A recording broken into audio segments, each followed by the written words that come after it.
Very good, yes? Very good. Excellent. So every time we complete a meditation session, I think you give yourself a little pat on the back, right? You say, good job. Even if it's the worst meditation ever. Good job. Because it takes a lot of bravery to come and sit, and we need to establish some positive reinforcement for our meditation practice.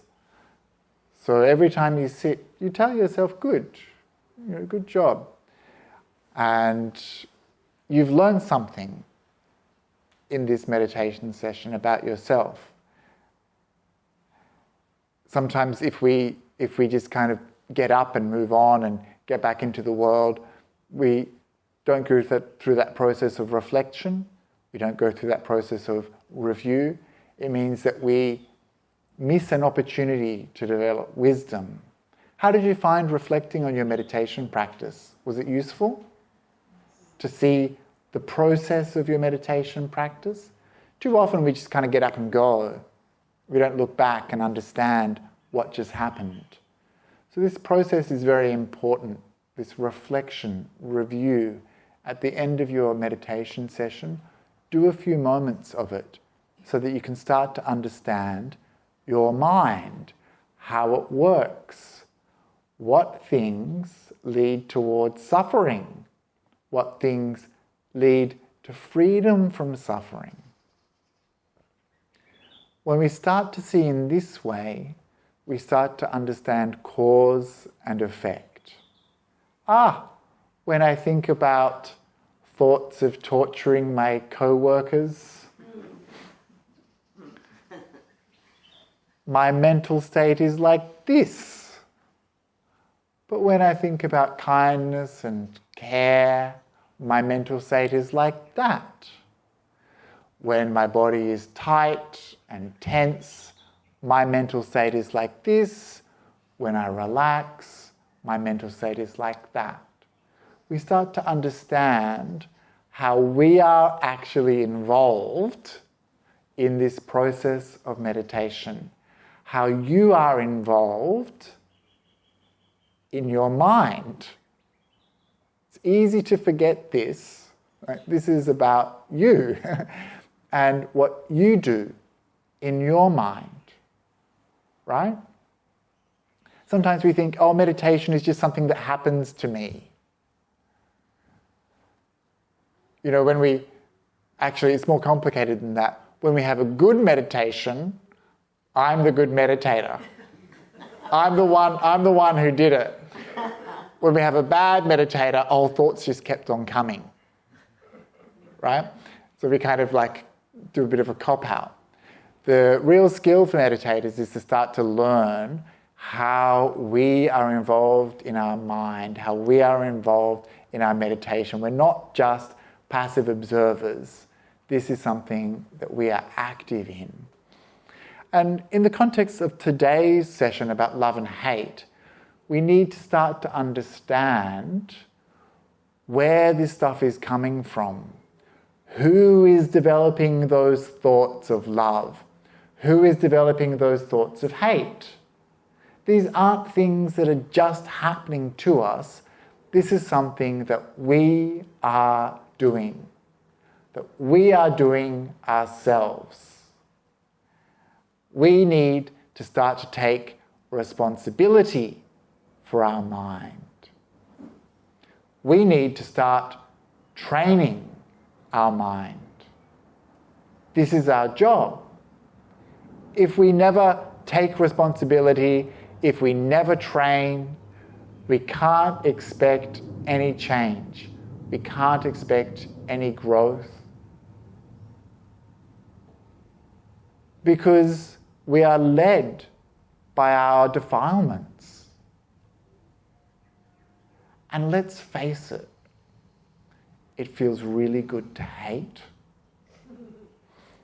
It feels wonderful to have anger in your mind. Do you agree? People aren't sure where this is going, right? Well, it does. Otherwise, we wouldn't do it so often, would we? We wouldn't open the newspapers so that we could become enraged. We wouldn't check in with the nightly news or current affairs so that we could feel the adrenaline in the body. We wouldn't talk to all our friends about how we hate so-and-so so much. What we experience with these minds is a lot of power, a lot of energy. Before, a gentleman said, love is energy, but so is hate.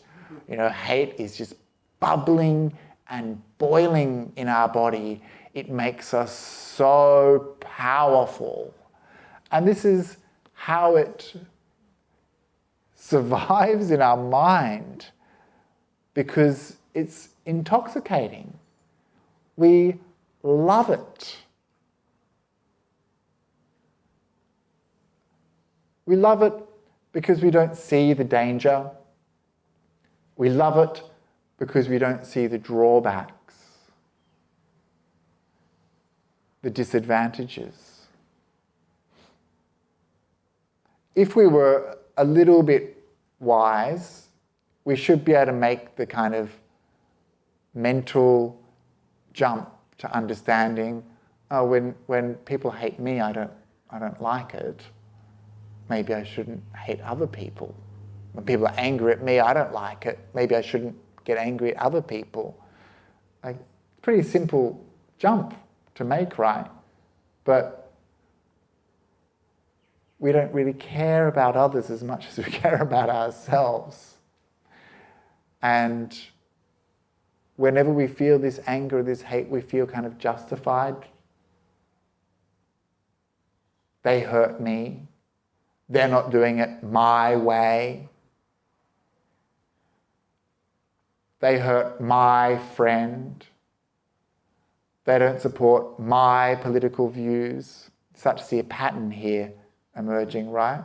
It's very much about us, our attachment to a view of ourself, an attachment to me, my.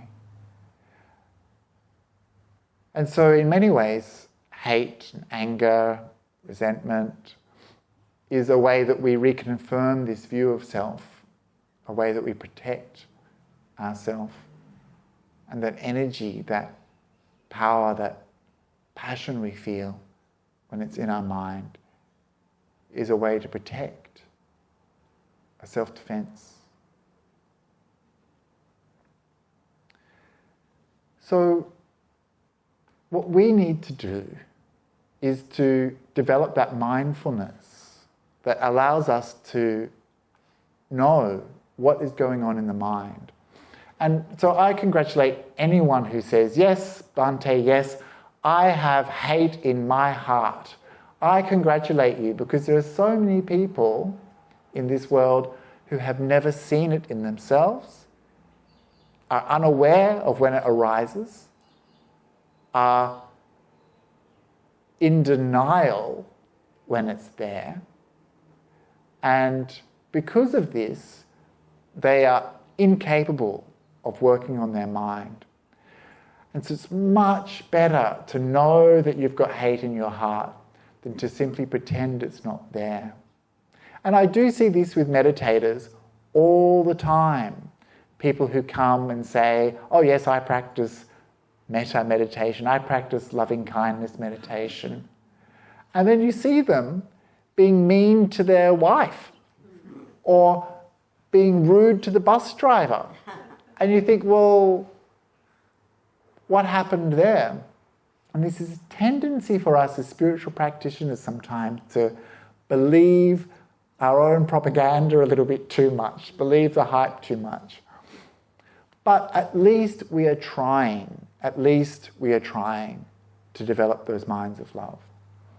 Something that will help us more and more is to develop that mindfulness, to see what's going on. And that mindfulness tells us something. It is information, data. And that's why I did that exercise with you before about letting go. I asked you to see what's going on right here, right now, in this body. Did you notice how much tightness and tension you were carrying? Did anyone not feel any tightness or tension in their body? Did anyone not feel it relax?